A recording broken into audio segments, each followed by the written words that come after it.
स्वागत है आप सभी का एक नई वीडियो में। यदि आप सभी क्लास 9th में है तो ये वीडियो आप सभी के लिए बहुत ज़्यादा इंपॉर्टेंट होने वाली है। इस वीडियो के अंदर मैं आप सभी को क्लास 9th के प्रश्नावली 7.1 के सभी क्वेश्चनों को सॉल्व कराऊंगा। अगर आप सभी को प्रश्नावली 7.1 के किसी भी क्वेश्चन को सॉल्व करने में समस्या आ रही है या कोई सा क्वेश्चन आपको समझ में नहीं आ रहा है तो आपको इस वीडियो को बड़े ध्यान से देखना है। आइए हम पहला नंबर क्वेश्चन पढ़ लेते हैं, देखते हैं क्या दिया गया है और इसको हम सॉल्व करते हैं। तो पहला क्वेश्चन दिया गया है, चतुर्भुज ACBD में AC बराबर AD है और AB कोण A को समद्विभाजित करता है। अब ये दिया गया है आपको ब्रैकेट के अंदर, देखिए आकृति 7.16 मतलब ये आकृति की बात हो रही है। दर्शाइए कि त्रिभुज ABC सर्वांग त्रिभुज ABD है। BC और BD के बारे में आप क्या कह सकते हैं। तो यहाँ पर सीधी सी बात है, आपको कहा जा रहा है कि ये जो एक चतुर्भुज बना है, मतलब यहाँ से पूरा अगर देखें तो ये चतुर्भुज बन रहा है। इसके अंदर आपका AC AD के बराबर है। AC ये है, ये वाली भुजा, और AD ये वाली भुजा है। ये दोनों आपस में बराबर हैं। देख लीजिए इसके अंदर लाइन भी खींची गई है। ध्यान रखिएगा, कभी भी दो लाइन खींची जाए या सिंगल लाइन खींची जाए तो आपको समझ जाना है ये बराबर दिखाते हैं कि ये दोनों आपस में भुजाएं बराबर हैं।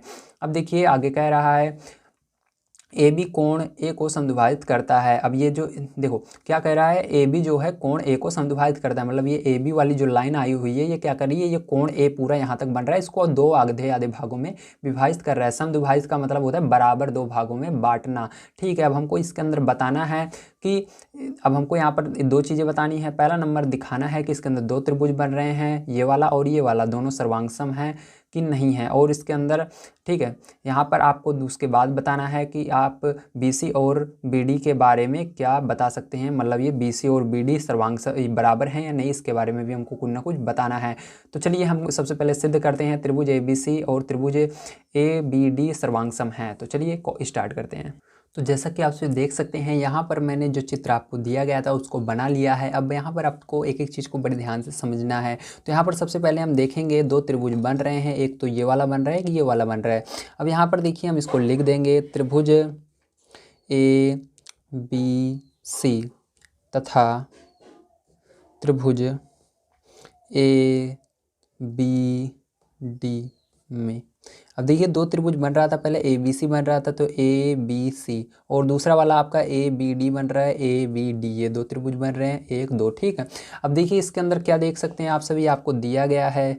ठीक है, सबसे पहले बुक के अंदर ही क्या दिया है आपकी, ये दोनों भुजाएं बराबर है। मैंने कहा था लाइन जिसके अंदर खींची रहती है वो बराबर होती हैं। ठीक है, तो ये आपको पहले से ही दिया है, तो हम लिख देंगे इसके अंदर AC जो है वो बराबर है AD के। ठीक, ये हमको क्या है दिया गया है। अब इसके आगे देखिए यहाँ पर आपको जो कोण होगा CAB वो बराबर होगा कोण BAD के। किसके, BAD के बराबर होगा। अब देखिए ध्यान समझिएगा, यहाँ पर बीच में कोण कौन सा आ रहा है उसकी बात हो रही है, A आ रहा है, तो किस त्रिभुज की बात हो रही है। देखिए यहाँ पर ध्यान से देखिएगा, ये जो यहाँ से यहाँ तक हम पूरा देखेंगे वो त्रिभुज बताता है और बीच में जो रहता है वो कोण बताता है। तो कोण त्रिभुज CAB के अंदर देखिए कोण A, तो CAB ये वाला है, इसके अंदर कोण A, और दूसरे त्रिभुज BAD, तो नीचे वाले त्रिभुज में BAD में आपका A, तो दोनों देखिए इसके अंदर भी A है, इसके अंदर भी A है। ठीक, मतलब दोनों कोण क्या हैं, आपस में बराबर हैं। क्यों बराबर हैं, ध्यान रखिएगा। तो इसके आगे आपको लिख देना है इस तरह से। चलिए मैं नीचे लिख देता हूँ, यहाँ पर जगह है तो यहाँ पर लिख देता हूँ। एक काम करता हूँ, AB, ठीक है, कोण A को समद्विभाजित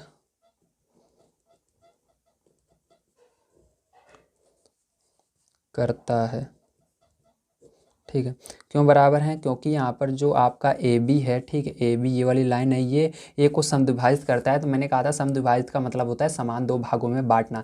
तो समान दो भागों में बढ़ जाएगा, मतलब आधा इधर आधा इधर, तो दोनों आपस में बराबर होंगे, आधा आधा। ठीक है, अब देखिए इसी तरह से आप आगे देखेंगे, यहाँ पर आपका हो जाएगा AB बराबर AB। ठीक है, अब ध्यान से समझिएगा, ये भी बराबर हैं। क्यों, क्योंकि दोनों उभयनिष्ठ हैं। देखिए इस वाले त्रिभुज में भी AB आ रहा है और इसमें भी आ रहा है, तो यहाँ पर लिखेंगे उभयनिष्ठ। ठीक है, तो यहाँ पर आपको उभयनिष्ठ लिख देना है इस प्रकार से। अभी देखिए इसके बाद हम देखते हैं, इसके बाद देखिए सर्वांग समता के नियम होते हैं। ठीक है, तो मैं आपको यहाँ पर दिखा देता हूँ कितने नियम आपको यहाँ पर दिए गए हैं। ठीक है, तो सभी नियम को आपको याद रखना है। अगर आप याद रख लेते हैं तो आपको बड़े आसानी से आ जाएगा। तो देखिए पहला नियम ये है CP/CT नियम। ठीक है, तो ये नियम क्या होता है, होता है, ध्यान से देख लीजिए, सर्वांगसम त्रिभुजों में संगत भाग बराबर होते हैं। मतलब जैसे ही उसमें कोई भी संगत भाग बराबर हैं, जैसे कि यहाँ पर देखिए एग्जाम्पल के द्वारा समझाया गया है आपको।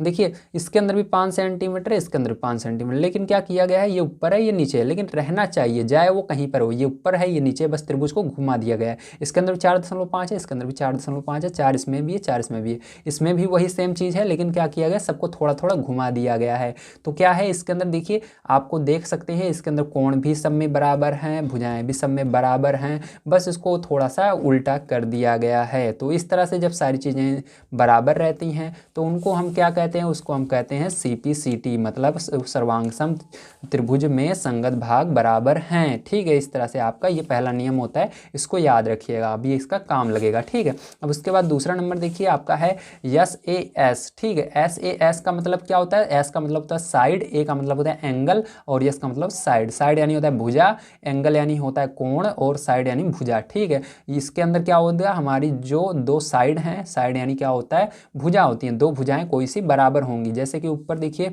इसके अंदर आपको एग्जाम्पल द्वारा दिखाया गया है, इसके अंदर क्या है, दो भुजाएं बराबर हैं, देखिए दोनों में 4 सेंटीमीटर 4 सेंटीमीटर, ठीक, दोनों में है, और दो दो मतलब दो भुजाएं क्या हैं, दोनों त्रिभुजों में सेम है, और एक कोण बराबर है। तो इसको हम शॉर्टकट में लिखते हैं SA सर्वांगता नियम। ठीक है, समझ गए आप सभी। इसी तरह से चलिए इसके आगे देखिए परिभाषा भी दी गई है, आप लिखना चाहें तो लिख सकते हैं। ठीक है, अब देखिए इसी तरह से आगे देखते हैं।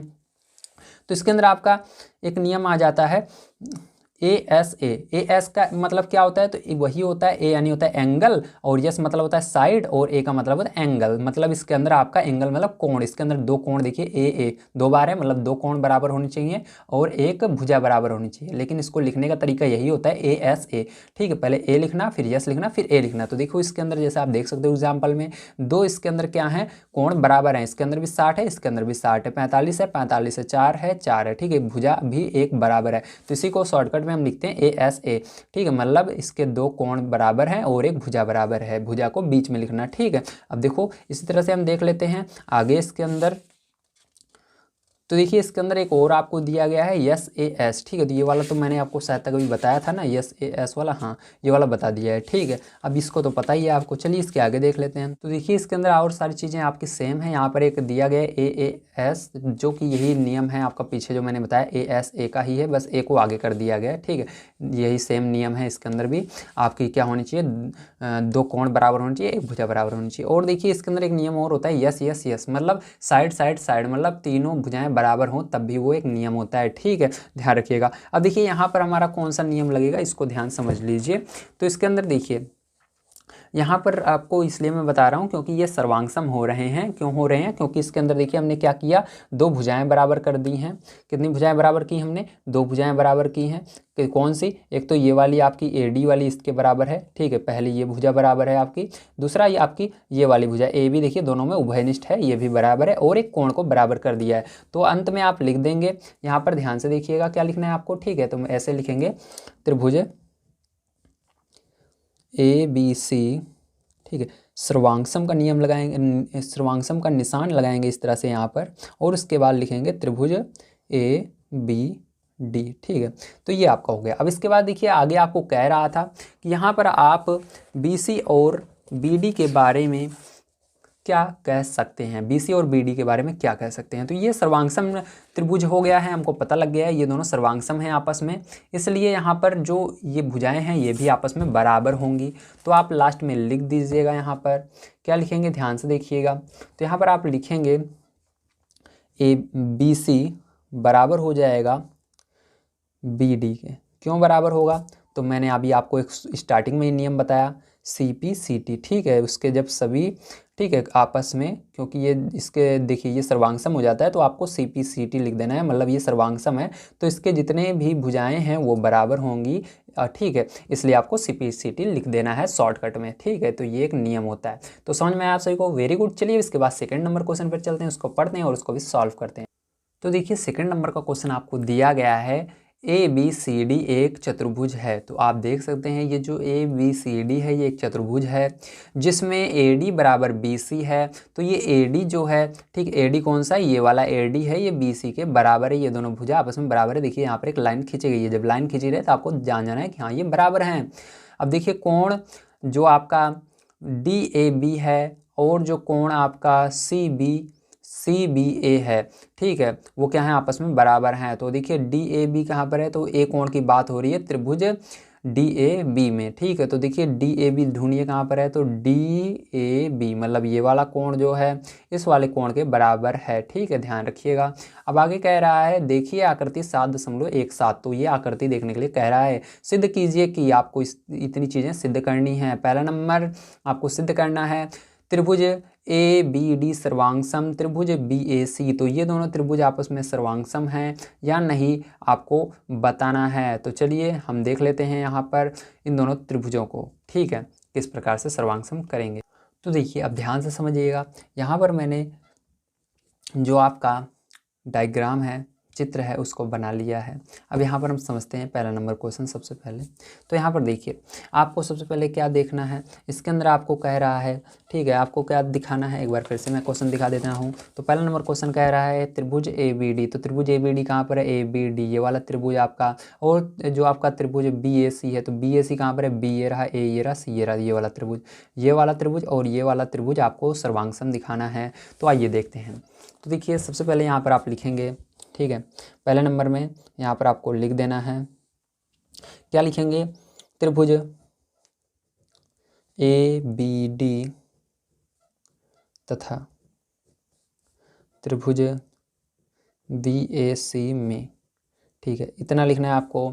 उसके बाद क्या लिखेंगे, लिखेंगे क्या क्या दिया है, ठीक है, तो दिया है हमको दो चीज़ें हमको पता हैं, ठीक है। तो पहला नंबर क्या पता है हमको भुजा पता है, ठीक है। तो यहाँ पर चलिए हम भुजा को लिख लेते हैं, कौन सी भुजा, ये दोनों आपस में बराबर हैं, तो लिखेंगे AD बराबर है BC के, ठीक है, आपके बुक में दिया गया है। और कोण दिया गया है आपको DAB बराबर है कोण CBA के, ठीक है, ये चीज़ें दी गई हैं, मतलब ये वाला कोण इसके बराबर है। अब चलिए आगे देखिए, अब यहाँ पर देखिए आप जैसा कि देख सकते हैं ये वाली जो भुजा है उभयनिष्ठ है, ठीक है, ये वाली देखिए इस वाले त्रिभुज में भी आ रही है और इस वाले त्रिभुज में भी यही भुजा आ रही है, ठीक है।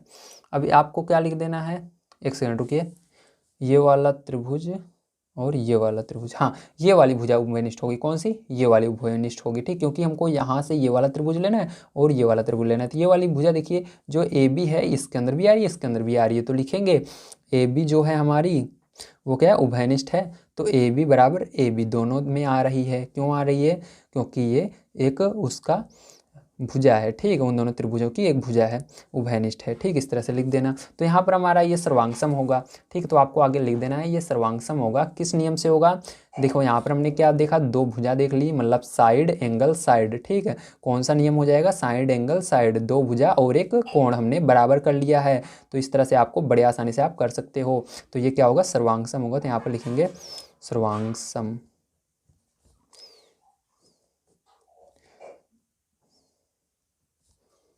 सर्वांगसम नियम से।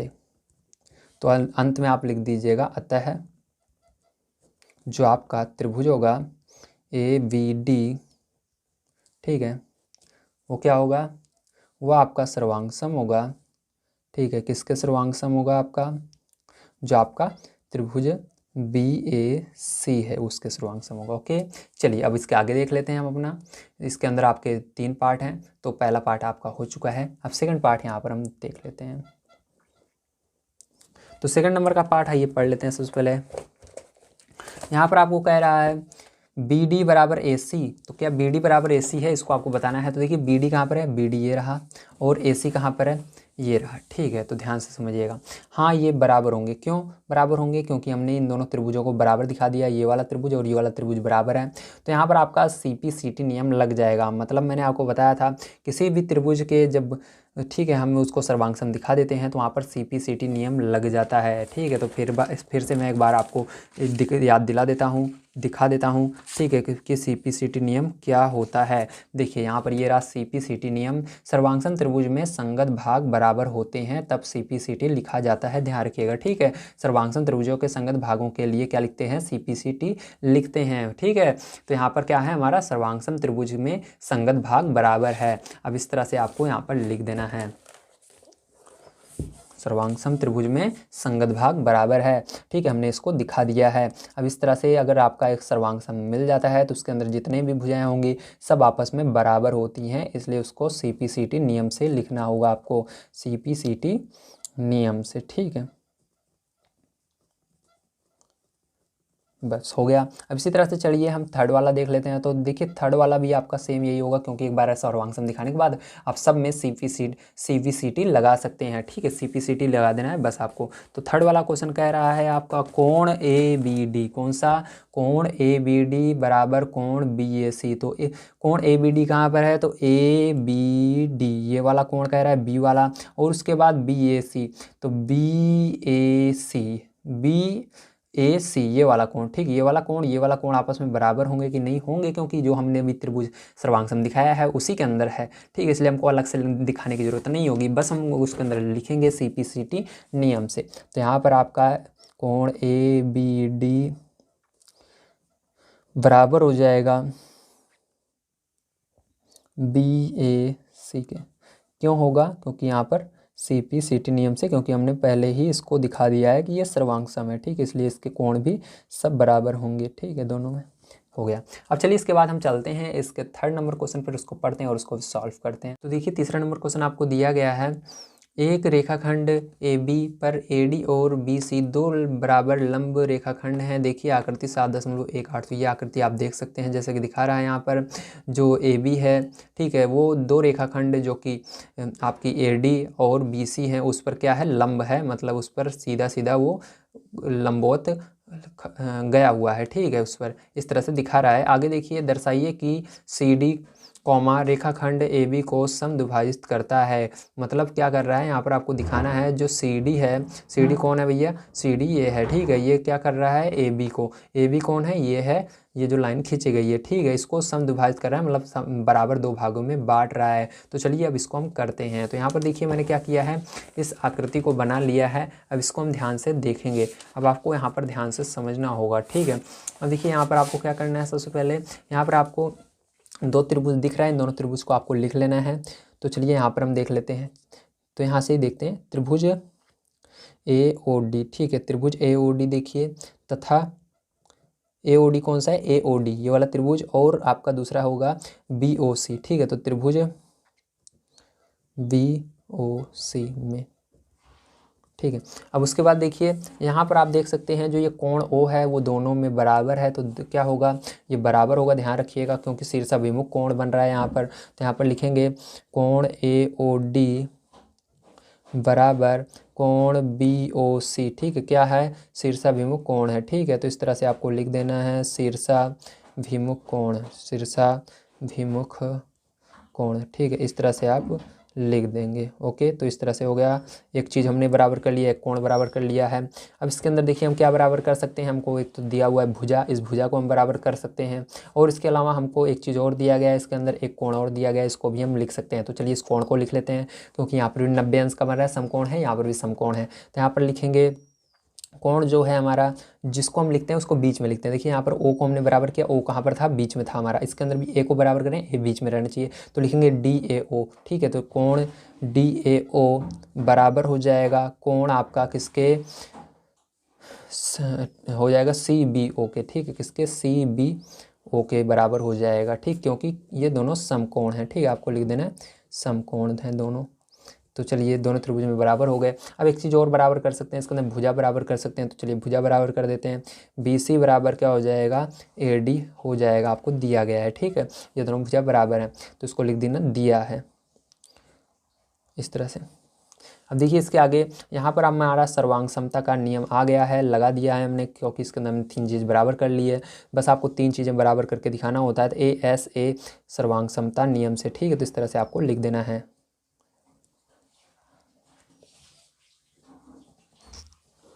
नियम से, ये हो गया। अब देखिए इसके अंदर आप इस तरह से लास्ट में लिख देंगे यहाँ पर। ठीक है, तो आपको दिख रहा होगा, थोड़ा सा मैं ऊपर कर लेता हूँ ताकि आपको बढ़िया तरीके से दिख सकते। तो यहाँ पर आप लास्ट में लिख देंगे त्रिभुज AOD जो है वो क्या होगा, सर्वांगसम होगा। ठीक है, अब देखिए त्रिभुज AOD सर्वांगसम है किसके, त्रिभुज VOC के। ठीक है, अतः हम कह सकते हैं यहाँ पर जो AO है वो क्या है, बराबर है BO के। किस नियम से, CPCT नियम से। ठीक है, सर्वांग जब दिखा देते हैं तो हम CPCT लिखते हैं। अब ध्यान रखिएगा, यहाँ पर आपको लास्ट में एक चीज़ लिख देनी है, यहाँ पर मैं लिख देता हूँ आपको, यहाँ पर आप लिख दीजिएगा कुछ इस प्रकार से। ठीक है, यहाँ पर आप आंसर में लिखेंगे लास्ट में बिल्कुल, अतः CD जो है AB रेखाखंड को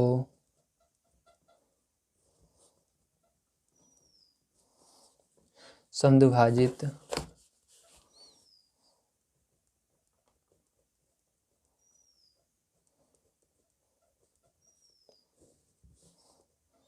करता है। ठीक है, इस तरह से आप लिख देंगे। ओके, चलिए अब नेक्स्ट क्वेश्चन पर चलते हैं और उसको भी सॉल्व करते हैं। तो देखिए 4 नंबर क्वेश्चन आपको दिया गया है, यल और यम दो समांतर रेखाएं हैं जिन्हें समांतर रेखाओं P और Q का एक अन्य युग्म प्रतिच्छेदित करता है। देखिए आकृति 7.19, ये आकृति देखने के लिए कह रहा है। दर्शाइए कि त्रिभुज ABC जो है सर्वांगसम है त्रिभुज CDA के। अब आपको यहाँ पर सर्वांगसम दिखाना है ABC को CDA के। तो देखिए ABC कहाँ पर है, ABC ये वाला त्रिभुज और आपका CDA ये वाला त्रिभुज। ठीक है, इन दोनों त्रिभुज को सर्वांगसम दिखाना है। तो चलिए हम देख लेते हैं। तो यहाँ पर देखिए क्या क्या चीज़ें आपको दी गई थी उसको सबसे पहले हम जानेंगे। तो यहाँ पर मैंने त्रिभुज को बना लिया है। ठीक है, सॉरी, इसके अंदर जो आकृति दी गई थी उसको मैंने बना लिया है और अंदर त्रिभुज भी बन चुके हैं। अब ध्यान से देखिएगा, यहाँ पर आपको दिया गया है बुक में जो यल है, ठीक है, वो क्या है, सर्वांगसम है, सॉरी समांतर है यम के। किसके, यल जो है समांतर है यम के। तो समांतर का निशान इस तरह से लगता है। और यहाँ पर ध्यान रखिएगा, यहाँ पर आपको इसको समीकरण 1 मानना है। और इसी तरह से दिया गया है P जो है वो समांतर है क्योंकि इसको समीकरण 2 मानना है। तो आप देख सकते हैं यहाँ पर जो आपका यल यम है, यल और यम ये दोनों क्या है, आपस में बराबर हैं, ठीक है, समांतर हैं। तो इस तरह से आपको निशान लगा देना है। और जो आपका P और Q है ये दोनों भी आपस में एक बराबर हैं, इसलिए आपको बीच में समांतर का निशान लगा लेना है। समीकरण 1 और 2 मान लेना है इसको। अब देखिए इसके आगे हम देख लेते हैं, बड़े ध्यान से समझिएगा इसके आगे। अब इसके आगे आपको लिखना है समीकरण 1 व 2 से। अब समीकरण 1 और 2 को देखिए, ध्यान से देख सकते हैं आप सभी। तो यहाँ पर देखने के लिए आपको सबसे पहले कुछ चीज़ें हैं जो पता होना चाहिए, तो मैं आपको बताता हूँ। ठीक है, तो यहाँ पर हम देखेंगे इसके अंदर हमारा एक समांतर चतुर्भुज बन रहा है। ये देखिए पूरा क्या बन रहा है, एक समांतर चतुर्भुज बन रहा है। इसके अंदर देखेंगे, ठीक है, क्या हो रहा है, जब इन चारों को आप मिलाएंगे, इस वाली लाइन को, इस वाली लाइन को, इसको, तो यहाँ पर एक चतुर्भुज बन रहा है। तो इसी के अंदर हम देखेंगे अब। तो यहाँ पर हम लिखेंगे ABCD एक समांतर चतुर्भुज है। ठीक है, तो आगे देखिए यहाँ पर अब क्या लिखना है आपको। तो यहाँ पर अब लिखेंगे अब। ठीक है, ध्यान से देखिएगा, अब मैं जो क्या क्या इसके अंदर स्टेप कर रहा हूँ इस तरह से आपको भी लिखना है। ठीक है, तो देखिए इसके अंदर अब लिखेंगे अब त्रिभुज। इसके अंदर 2 त्रिभुज बन रहे हैं, त्रिभुज ABC तथा त्रिभुज CDA में। ठीक है, इन दोनों त्रिभुज के अंदर हम देख रहे हैं। अब देखिए ध्यान से, इन दोनों त्रिभुज के अंदर आपको क्या चीज़ें दिख रही हैं।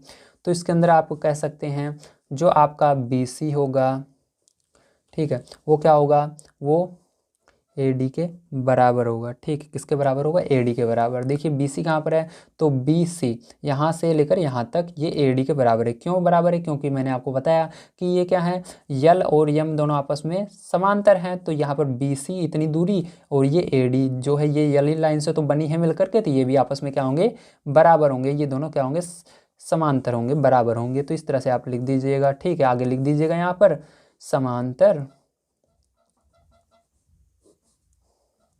चतुर्भुज की सम्मुख भुजाएं। ठीक है, आपको पता है समांतर चतुर्भुज की। और एक चीज़ यहाँ पर ये समांतर चतुर्भुज भी बन रहा है, तो समांतर चतुर्भुज की जो सम्मुख भुजाएं होती हैं वो क्या होती हैं, बराबर होती हैं आपस में। ठीक है, तो ये वाली भुजा इसके बराबर होगी, ये वाली इसके बराबर होगी। ठीक है, इसी तरह से देखिए यहाँ पर आपका दिया गया है आपको, ठीक है, और यहाँ पर इसी तरह से क्या हो जाएगा, आपका जो कोण होगा, ठीक है, कोण कौन सा, ये वाला जो कोण होगा ये इसके बराबर हो जाएगा डी वाले के। ठीक, तो आपको लिख देना है कोण बी जो होगा वो कोण डी के बराबर होगा। ठीक है, तो याद रखिएगा यहाँ पर भी आपको लिख देना है, जो समांतर चतुर्भुज होते हैं उसके सम्मुख कोण बराबर होते हैं, तो इसके अंदर भी यही चीज़ें लिखना है, समांतर चतुर्भुज के सम्मुख कोण, ठीक, आमने सामने के कोण भी बराबर होते हैं। तो समांतर चतुर्भुज के सम्मुख कोण, ठीक है, इस तरह से आप लिख दीजिएगा। समझ में आप सभी को। अब इसके बाद देखिए आपको दिया गया है, क्या दिया है, आइए मैं दिखा देता हूँ, दिया है। ठीक है, तो यहाँ पर पहले लिख लेते हैं हमको क्या दिया गया है, दिया गया है AC बराबर AC। ठीक है, तो दिखा देता हूँ मैं आपको, बुक के अंदर भी दिया है।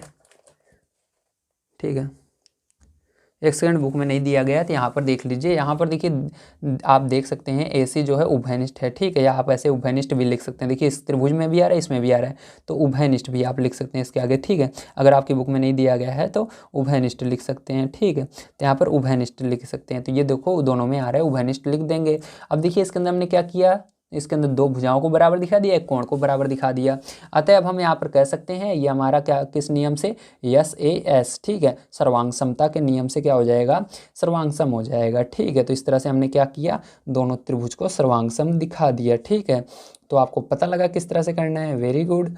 ठीक है, यहाँ पर इसलिए क्या होगा, त्रिभुज ABC जो होगा वो क्या होगा, सर्वांग सम होगा आपका किसके, त्रिभुज CDA के। ठीक है, तो ये हमने प्रूव कर दिया। ठीक है, तो उम्मीद है आपसे को समझ में आया होगा। चलिए अब मिलते हैं अगली वीडियो में। आज की वीडियो यहीं तक रहेगी ताकि ये वीडियो ज़्यादा लंबी ना हो और आप सभी को पढ़ने में भी समस्या ना हो। कल की वीडियो देखने के लिए आप सभी हमारे चैनल को सब्सक्राइब कर सकते हैं। अगर वीडियो बन चुकी है तो आपको यहाँ पर दिख रही होगी, आप उस पर क्लिक करके उसके इसके आगे के पार्ट को देख सकते हैं। तो मिलते हैं अगली वीडियो में। वीडियो देखने के लिए धन्यवाद। आप सभी का दिन शुभ हो। अगर आप सभी ने अभी तक वीडियो को लाइक नहीं किया है, चैनल को सब्सक्राइब नहीं किया है, तो चैनल को सब्सक्राइब करके लाइक करके इस वीडियो को अपने दोस्त तक शेयर जरूर कीजिए ताकि वो भी बढ़िया तरीके से तैयारी कर पाएँ।